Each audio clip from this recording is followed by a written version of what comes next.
What does a perfect 10 out of 10 even mean anymore? Because right now, the gaming world is arguing over Mixtape, a short, cinematic, music-driven indie game that some critics are calling one of the best games of the year.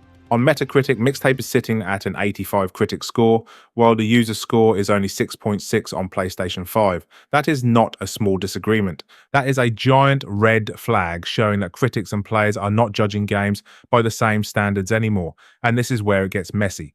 IGN gave Mixtape a 10 out of 10, a perfect score, a masterpiece score. But online, a lot of players are asking one very simple question: where is the actual gameplay? And that question has turned Mixtape from a small indie release into one of the biggest review controversies of the year. Let's be clear from the start, this video is not about attacking people who like Mixtape. If you played it, loved the story, loved the soundtrack, loved the animation, and connected with the characters, good. Nobody can take that away from you. But this video is about something bigger. It is about the growing gap between game critics and normal players. It is about why critic scores should never be treated like the truth, and it is about why independent reviews, user reviews, and actual player reactions often tell you more than a polished review from a big media outlet. Because Mixtape is the perfect example of modern games journalism losing touch, not because the game is evil, not because everyone who likes it is wrong, but because the conversation around it exposes how critics reward certain types of games, while players judge them very differently. On Metacritic, the critic score is strong. The reviews are mostly positive. Critics are praising the emotion, the music, the nostalgia, the animation, and the coming-of-age story. Metacritic lists Mixtape at 85 on PS5, with no negative critic reviews shown there. But then you look at the user side, the user score is 6.6, and the complaints are not hard to understand. Some users are saying there is barely any gameplay, others say it feels more like a film than a game, some are questioning how something with such light interactivity can be given a perfect score. That is the controversy. It is not simply critics liked it and gamers hated it. That would be too simple. The real controversy is this: critics are reviewing Mixtape like an emotional art piece, players are judging it like a video game. And those are two very different standards. Positive reviews even admit the gameplay is light. GamesRadar described it as a short, meaningful, nostalgic experience that is relatively light on mechanics.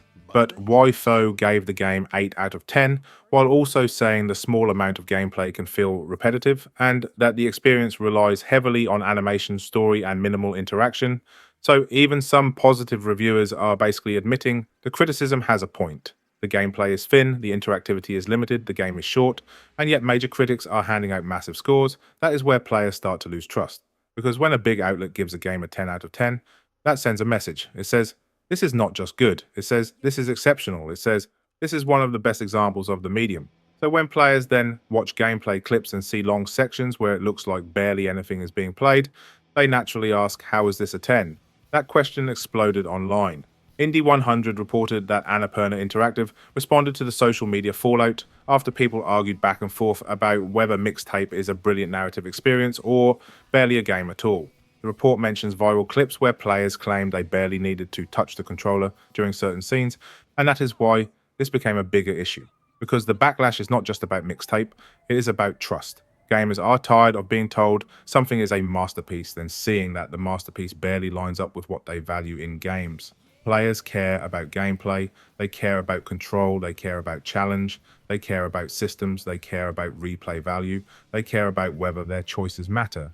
Critics, on the other hand, often seem more interested in themes, vibes, art direction, message, and emotional tone. Now those things matter. A game can absolutely be emotional. A game can be artistic. A game can be slow, a game can be cinematic, but when the gameplay becomes almost secondary, players have every right to question whether a perfect score is deserved. And this is where the critic agenda conversation comes in. When people say critics have an agenda, they do not always mean some secret conspiracy. They usually mean critics have a certain worldview, a certain taste, a certain professional culture, a certain type of game they want to reward.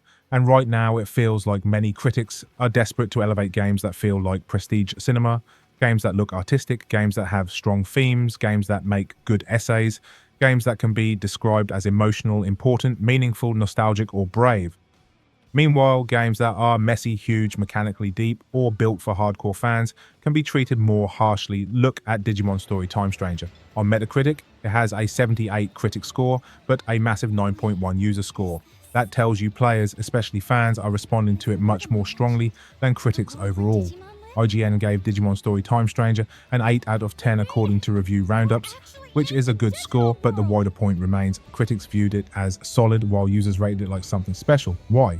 Because fans are judging it as a Digimon RPG. They care about the monsters, they care about the collecting, they care about the systems, they care about whether it delivers what the fan base wants. A critic might come in and say, well, the story is slow, the polish is not perfect, and the structure is repetitive. A fan might say, yes, but this is the best Digimon RPG experience we have had in years. Both can be true, but if you are a Digimon fan deciding whether to spend your money, whose opinion is more useful? The general critic or the players who actually love that kind of game? The same thing applies to Crimson Desert. On Metacritic, Crimson Desert has a 77 critic score and an 8.8 user score from thousands of ratings. That is another big gap between critics and players. Critics point out the flaws, bugs, clunky menus, awkward controls, lack of polish, and those criticisms may be fair. But players are also saying something else. They are saying the world is huge, the combat is fun, the exploration is exciting, and the game keeps improving. Some user reviews even praise the constant updates. That is the problem with the critic model. A critic often reviews a game under deadline. They rush through it, judge it at launch, write the article, give the score, and move on. Players live with the game. They play after updates. They spend 40, 80, 100 hours with it. They learn the systems. They see what the game becomes after the first impression. And sometimes the critic's score becomes outdated almost immediately. This is why you should never trust critics blindly, not because every critic is lying, not because every user review is perfect. User reviews can be biased too. They can be review bombed, they can be emotional, they can be unfair. But when you have thousands of players saying the same thing, you should pay attention.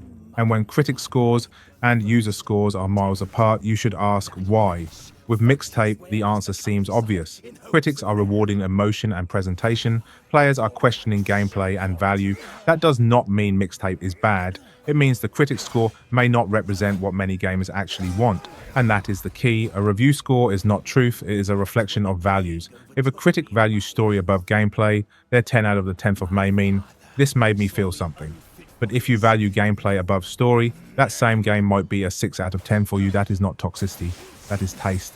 And the gaming media needs to stop acting like players are stupid for noticing the difference, because gamers are not wrong for asking for gameplay in a video game. Gamers are not wrong for wanting interactivity. Gamers are not wrong for questioning a perfect score. And gamers are definitely not wrong for trusting independent reviewers who actually explain the good and the bad without dressing everything up like a film festival review.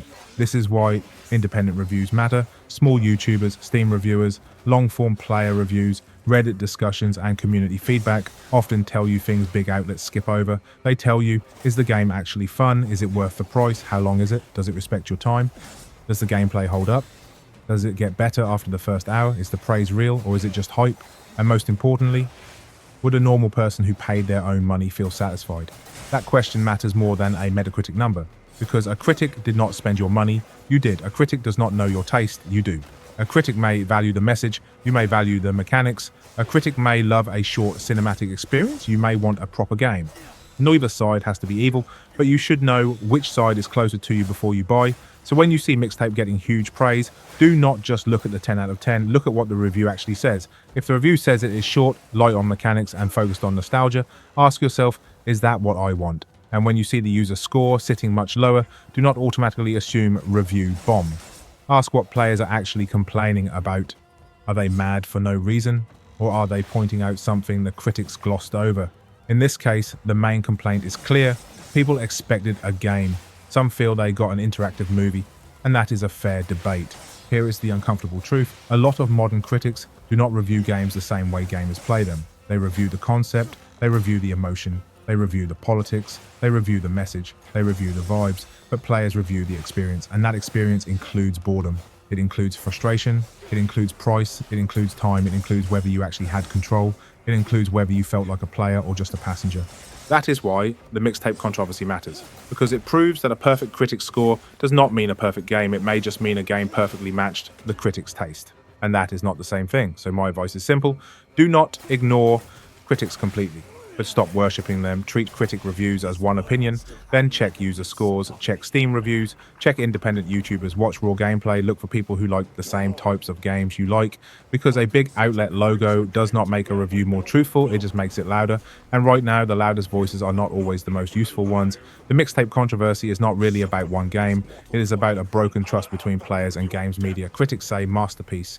Players say maybe, but where is the game? Critics say emotional journey. Players say, but is it worth buying? Critics say 10 out of 10. Players say, for who? And that final question is the one every gamer should ask before trusting any review. For who? Because a game can be perfect for critics and still not be perfect for you. A game can win awards and still bore you. A game can be praised as art and still fail as entertainment. And a game can get a lower critic score while real players absolutely love it. So never let critics decide your opinion. Never let Metacritic decide your wallet. Never let IGN decide what counts as a masterpiece. And never forget, the best review is not always the one with the biggest platform. Sometimes the best review is the one from someone who actually plays games the same way you do. So what do you think? Is Mixtape a misunderstood artistic masterpiece? Or is it proof that critics are completely out of touch with what gamers actually want? Drop your thoughts in the comments. And before you buy your next game, do one thing. Do not just trust the critics, trust the players too.